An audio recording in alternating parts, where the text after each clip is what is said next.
Matapos kasuhan si Roque at si Bayadbay, may sinunod na kinasuhan. Sino naman ang kinasuhan? Si Pulong tsaka si Man Scarpio, asawa ni Sarah. Parang si Trillanes, parang namimigay lang siya ng kaso kung kani-kanino. Grabe. Ang tindi pa nung kinaso niya. Drug smuggling. Drug smuggling tsaka graft and corruption. Mabigat yung parang candy lang kay kay former Senator Trillanes ang kaso. Kaso for you! Bigyan ng kaso yan! Parang Willie Revillamin ang kaso. Bigyan ng kaso yan! Bigyan ng kaso yan! Parang inipon ni Trillanes yung gigil at galit niya sa mga Duterte for the past 6 years. Tapos ngayon niya inilalabas unti-unti. Former Senator Antonio Trillanes IV on Wednesday filed drug smuggling and graft complaints against Davao Representative Paulo Duterte. Lawyer Man Scarpio and former Customs Commissioner Nicanor Faildon. Ito kasama nito sa picture, di ba? Doon sa si Faildon. Kasama nito doon sa picture nung yung nag-viral na picture kasama si Alice Guo, si Guo Waping. Tapos dami pa pala siya dito. Si Guo Waping. Yan. Over a 6.4 billion shabu shipment that was seized in 2017. Naalala ko yung kwento nito. Yung saan ba nahuli ito? Sa Marikina yata ito if I'm not mistaken. Nakapasok na ng Pilipinas, nakalabas na ng customs. Nakalabas na ng customs, mga kotsero, yung nangyari dito. Tapos, tinrace kung saan dineliver. At doon na nga nahuli. Grabe, no? Alam niyo nakakatawa dito. Di nahuli, no? Nahuli yung drugs. Natanggal si Pyle doon sa BI, sa immigration. Natanggal siya doon. Pero inilipat siya ng ibang ahensya. If I'm not mistaken, sa either Bucor o BJMP, either of the two. Yung sistema ng Duterte nung panahon nila, kapag nakasuhan ka under his administration, hindi ka tatanggalin sa pwesto. Ang gagawin sa'yo, ililipat ka lang. Bucor. Bucor. Ililipat ka lang para makapagpalamig ka sa mga issue. Diba? Bakit hindi siya pinrosecute? Bakit hindi siya dinala sa Sandigan Bayan para malaman ano ba talaga yung involvement niya dyan? Kung kayo po ay nasa US, UK, Canada, Italy, France, Spain, Ireland, and Belgium, may pwede kayo magpadala ng mga inyong mga remittance sa Pilipinas gamit po ang Sendwave. Ang gagawin nyo lang ay download ang Sendwave app, gumawa kayo ng account, lagay nyo ba ang account details nyo, at pwede na kayo magpadala sa GCash, sa mga pawn shops through cash pickup, at iba't ibang mga bangko rin, no? Almost real time po yan sa mga bangko, lalo kung may online banking kayo. At kung sa inyo pong unang padala ay gagamitin yung aking promo code na Coach Jared, ay makakuha pa kayo ng karagdagang $20 free credit na pwede nyo rin ipadala sa inyong mga minamahal sa buhay. Kaya gamitin na po si Sendwave sa inyo pong, para po sa inyong padala needs. Sa inyong mga remittance needs. So, panoorin natin yung balita tungkol dyan. Siyempre, ito yung ganap. Sa pangmalaking balita, naharap sa reklamong drug smuggling at korupsyon si Davao City 1st District Representative Paulo Duterte at siyam na iba pa. Kaugnayan ang umano'y pagkakasangkot nila sa pagpuslit na mahigit 6 na bilyong pisong halaga ng shabu galing China noong 2017. Nasa frontline balitang yan si Camille Samonte. Naghain ng reklamong drug smuggling at graft and corruption si dating Senator Antonio Trillanes IV laban kay Davao 1st District Representative Paulo Duterte at siyam na iba pa. Kaugnay ito ng 6.4 billion pesos na shabu shipment na naipuslit sa bansa galing China noong 2017. Bukod kay Pulong, dawit din sa reklamo ang asawa ni Vice President Sara Duterte na si Attorney Man Scarpio at dating Customs Chief Nicanor Faildon. Sa kanyang complete affidavit, pinagbasehan ni Trillanes ang mga dokumentong nakalap mula sa investigasyon ng Senado sa 600 kilong shabu shipment. Pinalusot daw ito sa Bureau of Customs at pinadaan pa sa kanilang express lane. Ayon kay Green lane. Trillanes, nagsilbing facilitator sina Pulong, Carpio at Faeldon para makapasok sa bansa ang naturang kontrabando. Ito yung mga pinilit na pagtakpan nung Duterte administration nung sila ay nakapwesto pa. Kaya ngayon, nakahanap tayo ng magandang pagkakataon na mag-file nitong kasong ito. Dagdag pa niya, malinaw na ginamitan ng impluwensya para maipasok sa bansa ang shabu shipment, kasama rin sa sinampahan ng reklamo si Charlie Tan na umano'y business partner ni dating Presidential Economic Advisor Michael Yang noong Duterte administration. Alangya kayo? Ang pinakang drug lord Alangya kayo? One big happy family? Ayop talaga to si Digong. Pwede ba magmura? Isang malutong na punyeta ka, Digong.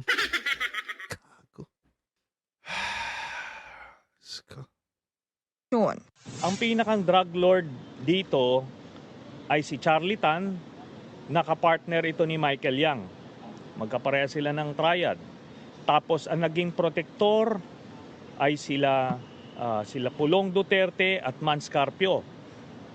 Tapos ang mga naging facilitators naman ito na naipasok ito at naipuslit palabas ng customs ay sina Faeldon, sina Allen Capuyan at iba pa na mga na-mention dun sa case.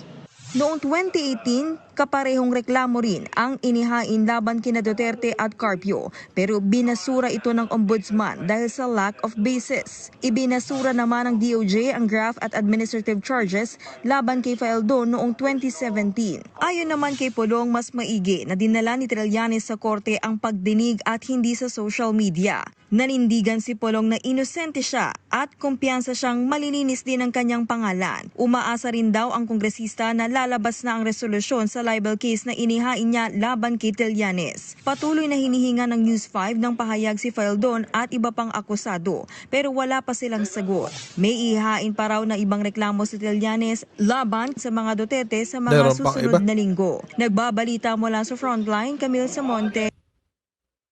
Pero pa palang iba. So, na-dismiss ng ombudsman yung kaso. Tapos, hindi pinaabot sa korte ng DOJ. Yung kaso ni Faeldon. Yung kay Kibuloy nga, inupuan ng 7 taon eh. Di ba? Sabagay, inupuan nga yung kaso ni Kibuloy ng 7 taon. So, what do we expect? Di ba magkapatid si dating Associate Justice Carpio tsaka si Conchita Carpio Morales. From what I know, I'm not sure. Pero from what I know is kamag-anak din nila si Mans Carpio. Parang pamangkin yata sa parang somewhere in the succession. Parang pamangkin yata, parang gano'n. Nakaka-disappoint, di ba? But anyway, tingnan natin yung kaso. So, ito yun. May nag-send sa akin eh. O di, pag-aralan natin. Shoutout na lang natin si Takeru Miyamoto. na nag-send sa akin itong kaso. Ayan. So, ito yung complaint affidavit ni Trillanes na isinumite kanina sa DOJ. Yan, Antonio Sani Trillanes versus Pulong, Manases Mans Carpio. Ayan, marami sila. Putahan lang natin yung actual case. Yung mga burado dyan, mga kotsero, mga address yan. Siyempre, wag natin isasama yung address kasi baka ma-data privacy tayo. Makasuha naman tayo ng violation ng Data Privacy Act. Diba? Wag naman tayong ganun. Wag naman. So, ito yung nangyari. So, meron daw isang barko na dumaong sa MICP, Manila International Container Port, May 17. Okay? Tapos, on the 26th of May, sa BOC, ay nag-conduct ng raid sa Valenzuela. Tapos, doon nakuha yung 600 kilograms na shabu worth 6.4 billion pesos. sa warehouse ni Hongfei Logistics. At ito mga kotsero ay nagresulta sa isang Blue Ribbon Committee investigation. So August 15, August 22, August 29, August 31, and September 7. Yan yung mga dates nung hearing. It was revealed that the subject contraband miraculously slipped through the BOC's alert system and found its way into the green lane. Ibig sabihin, dito hindi na masyadong chinecheck sa green lane. Walang check-check na nagaganap dyan. Where imported goods were not required to undergo physical inspection and document verification, thereby overlooking the parameters and layers upon layers of safeguards which would have directed the same to the red lane. So ang dito, ang premise ni Trillanes ay merong nagpalusot ng droga na yan sa Bureau of Customs. At ang kanyang inaakusahan na nagpalusot niyan ay si Nicanor Faildon. Bakit? Siya yung commissioner. Siya yung commissioner ng Bureau of Customs tama, BOC. Bureau of Customs And ang pinanggagalingan niyan, bakit daw nagkaroon ng ganong klaseng sistema? Apparently, sa kaso po na isinumite ni Trillanes, dahil yan sa impluwensya. Sana yun? Sa impluwensya ng Davao Group. This is where the Davao Group enters the picture. Taguba testified that his shipments breezed through the Bureau of Customs without so much as an inspection in the green lane because of the influence and protection of the Davao Group. Yan. So, yung Davao Group na to, sikat to itong Davao Group, nung panahon ni Digong. Usually, well, ito yung mga ito yung mga mai-impluwensya na kayang magmanipula ng mga bagay-bagay dito sa Metro Manila nung presidente pa si Digong. Ang sabi, during the August 22, 2017 Senate Blue Ribbon Committee hearing, si Trillanes daw repeatedly inquired Taguba about the so-called Davao Group and its members. He constantly and consistently mentioned the following names: Tita Nani Cabato Coronacion, Pompey Reyes, and Abellera Jr. Anilo Abellera Jr. na dating konsehal ng Davao City. Uy, may konsehal. Ngayon mga kotsero, dahil din dito sa kanyang interpellation kay Taguba, lumalabas daw yung pangalan ni Pulong. Ayan. Moreover, in those instances, Taguba also consistently made mention of the name of Paulo Pulong Duterte as member of the Davao Group. Which, mga kotsero, it makes sense. Kung kasama man siya, again, this is a statement not as a fact, but of conjecture. Conjecture lang, mga kotsero. It will make sense kung kasama siya sa Davao Group kasi nga ang Davao Group ay mga tao na ma-impluwensya sa Davao City. Oo. So it will make sense. Actually, meron pa nga akong alam na isa pang grupo na hindi naman sila nakatutok sa customs. Ang tutok naman nila ay sa construction. Construction. Oo, ganun. Doon siya. So ito na nga, kasama daw sa Davao Group. It is undisputed that screen capture of photographs of his text messages with respondent Nani. So may mga screenshot. Ito, kaya ingat kayo sa mga text message. Minsan, dyan nahuhuli. Pag nasi-screenshot revealed that Paulo Duterte's name or reference thereto had time and again come up. The subject's screen captured text message exchanges were presented and submitted to the committee. Yun. So, dito nga na-mention. Ayun, no? Yan. Yung vice mayor. During that time, vice mayor pa lang si Pulong. Diba nga kasi, yung tatlong magkakapatid, nagpapalit-palitan lang sila. Tsaka yung tatay pala. Yung tatay, wala pa nun, hindi pa masyadong active sa politika si Baste. Ang nagpapalit-palitan si Digong, si Sara at saka si Pulong. Palit-palitan lang sila. So kung matatapos na yung term nung isa, magme-mayor siya. Tapos yung, let's say si Sara ang mayor, bababa siya ng vice mayor. Tapos si Digong magko-congressman. Pag tapos na yung term nila, si Digong naman magme-mayor, si Sara magko-congress, hindi naman siya ng congressman. Pero baka ganun, basta ganun, palit-palitan lang sila.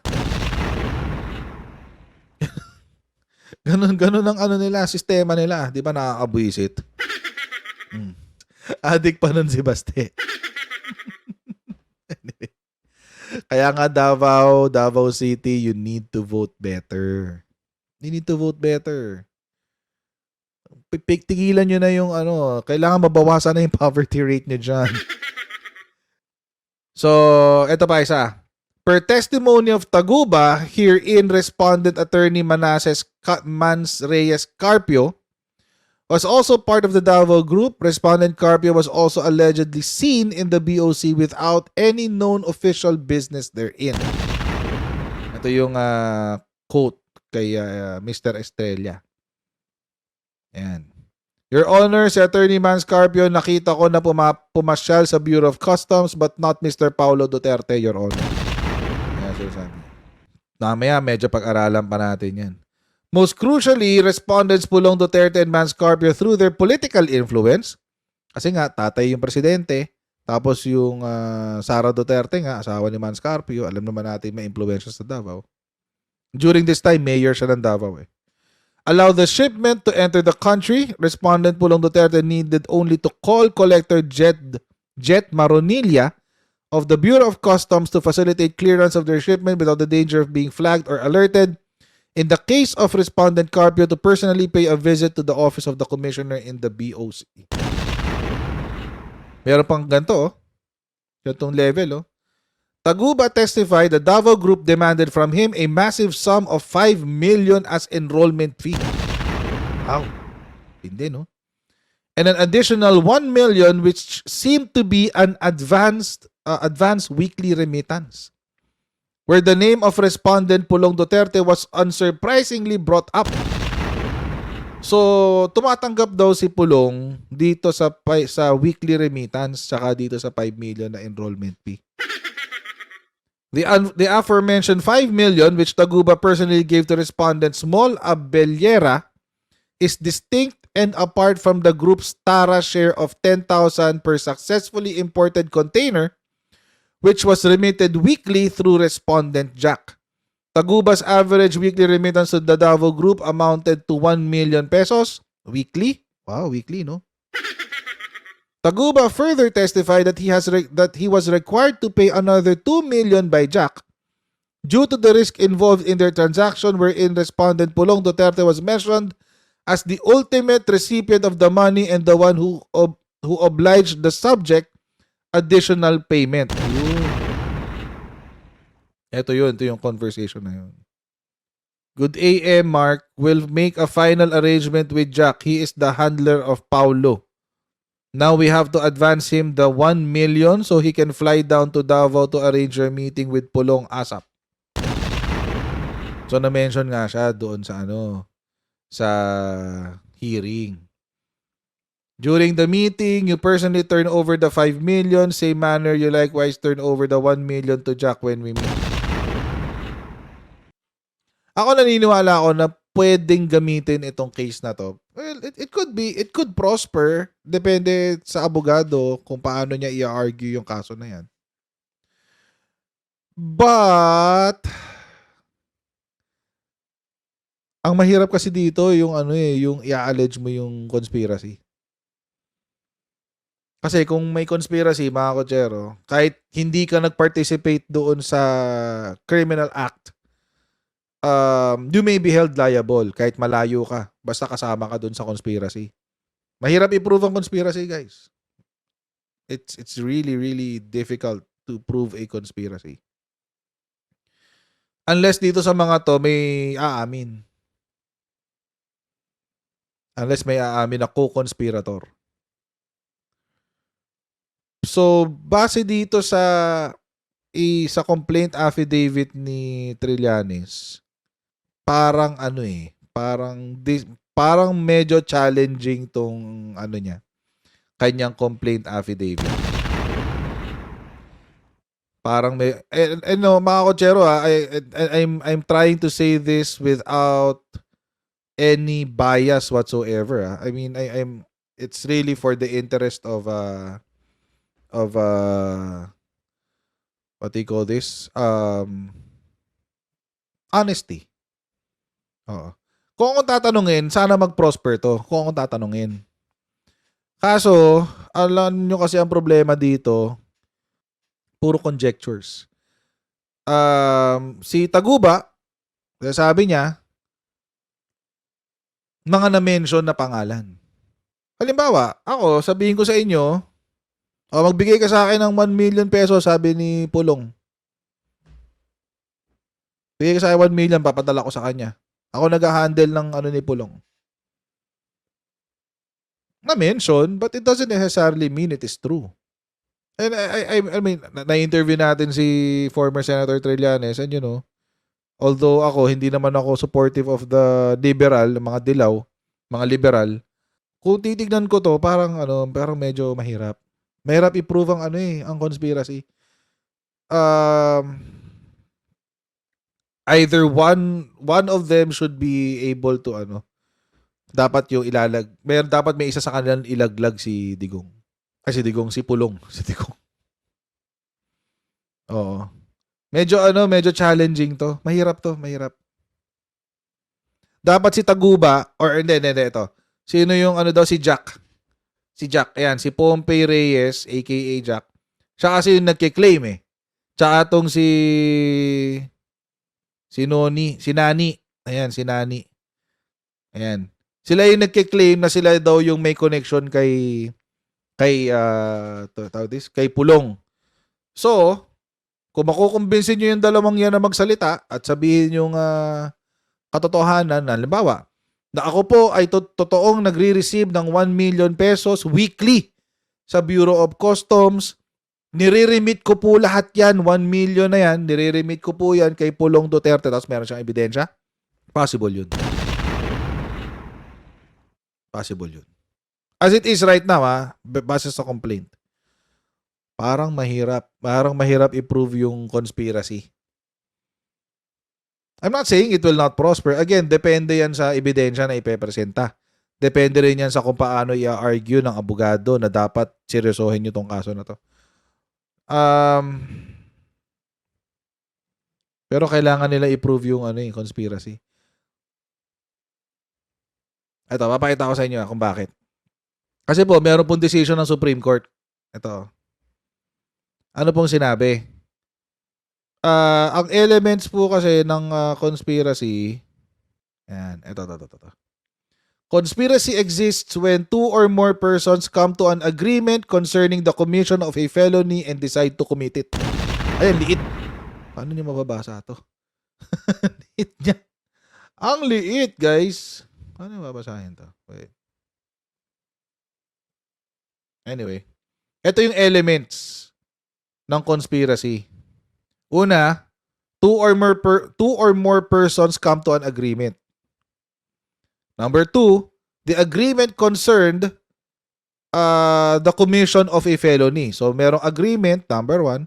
Number 2, yung agreement ay ang paggawa ng krimen. Number 3, the execution of the felony was decided upon. So, ibig sabihin, ito yung mga kailangan mong patunayan para mapatunayan mo na merong conspiracy. So, merong agreement, tapos yung agreement ay tungkol sa paggawa ng krimen at yung paggawa ay napagdesisyonan. Yung execution of the felony was decided. Hindi pa nga yung actual na paggawa eh. Yung nag-decide lang kayo na gagawin nyo yung krimen. Ito yung mahirap i-prove dyan. Kailangan may maglaglag kay Pulong na isa sa mga to. Para ma-prove, number 1, para mapatunayan, number 1, na merong agreement. At number 2, na nag-agree sila na mag-i-import sila ng droga. Oo. At padadaanin nila sa green lane. At pangatlo, napagdesisyonan nitong grupo na to na sila nagagawin nila yung diskarte na yun, yung krimen na yun. So, kung mention lang, kung banggit lang sa text, 'di ba? Banggit lang sa messages, parang mahirap i-ascertain yung direct connection, yung rectang connection ba ni Pulong dito sa drug smuggling na to. Kung si Fildon mismo ang umamin, halimbawa si Fildon mismo ang nagsabi. Sabi niya, si Fildon sinabi niya na, oo, si Man Scarpio weekly bumibisita sa akin yan para maningil. Bawa ganun. Ayun, pwede yun. Kasi part siya ng conspiracy. Or kung third party ka naman, dapat meron kang kung di ka part ng conspiracy, dapat meron ka nung ebidensya na meron silang agreement, nag-agree sila doon sa crime, nag-agree sila na i-execute nila yung crime. Parang hirap. Ang hirap i-connect. So kaya siguro medyo matapang-tapang din to si Pulong.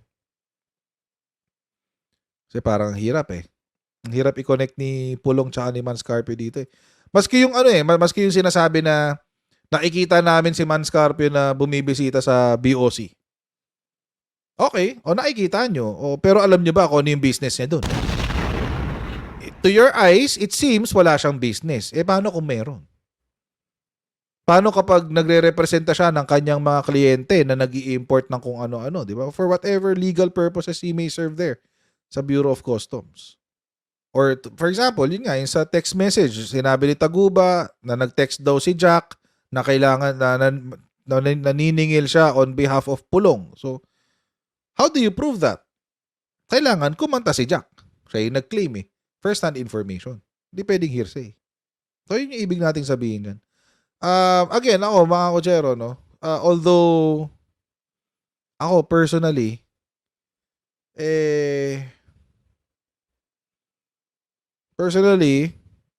I'm hoping it will prosper kasi meron naman talagang krimeng naganap eh. But, if we're going to ask for justice, sana ibigay natin yung tamang hustisya. Hindi lang yung akin. But then again, mga kotsero, hindi lang dahil Duterte. Of course, dahil nakakainis din dahil kung totoo na si Digong yan, si Pulong talagang mastermind yan, dapat talaga siyang makulong. But again, mga kotsero, kung tayo magpapakatotoo, doon lang tayo sa totoo. Parang mahirap i-connect eh. Ang hirap i-connect. Unless meron siyang ebidensya, di ba? Yun lang naman yun eh. Unless meron siyang proof na, okay, ito talaga siya, si Jack, talagang handler ni Pulong, at siya talaga yung taga-singil, at si Man Scarpio ay isang tao na naniniguro na si Fildon ay sumusunod sa usapan, di, okay yun, di ba? Matibay ebidensya nila. Pero otherwise, parang, base lang doon sa nabasa ko parang hirap yan. Ang hirap ilaban, lalo na kapag puro quotes lang. Puro nabanggit ka lang sa text, parang hirap i-connecta ng direkta. Unless gagayahin nila yung style ni Digong, mag-iimbento sila ng ebidensya. Alam niyo yung ginawa niya kay Laila de Lima? Ganun. Yung ginawa niya kay Laila de Lima. Nag-imbento sila ng ebidensya against Laila de Lima. Kung makakagawa si Trillanes ng ganun, baka pwede ba? Pero syempre, that's not legal. Diba? And that's not ethical. And I don't think, I don't think anyone should do it. In the interest of justice, sana, meron talaga makulong dyan sa kaso na yan. At parang kasi mahirap mahirap hindi isipin na pinalampas yung drug sa Bureau of Customs. Mahirap hindi isipin na ganun eh. So, diba? Sana talaga merong matibay na ebidensya para magkaroon ng may ma-convict. If not the Dutertes, if not Carpio, at least meron man lang maparusahan dahil diyan, di ba? So, kailangan meron. Hindi pwedeng wala. So mga kotsero, huwag niyo po kalimutan mag-like, mag-share, at mag-subscribe sa Coach Jai YouTube channel. Pa-share po yung mga videos natin para marami po makapanood ng mga ganap natin dito sa channel. And I'll see all of you in our next live stream. God bless you. Next time, guys. Bye.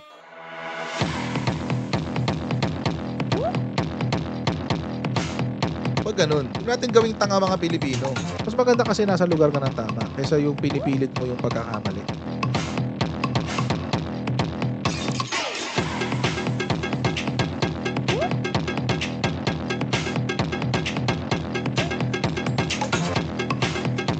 Are they willing to go that far? Hindi makakalimutan ng Pilipino yan hanggat di nasasagot niya.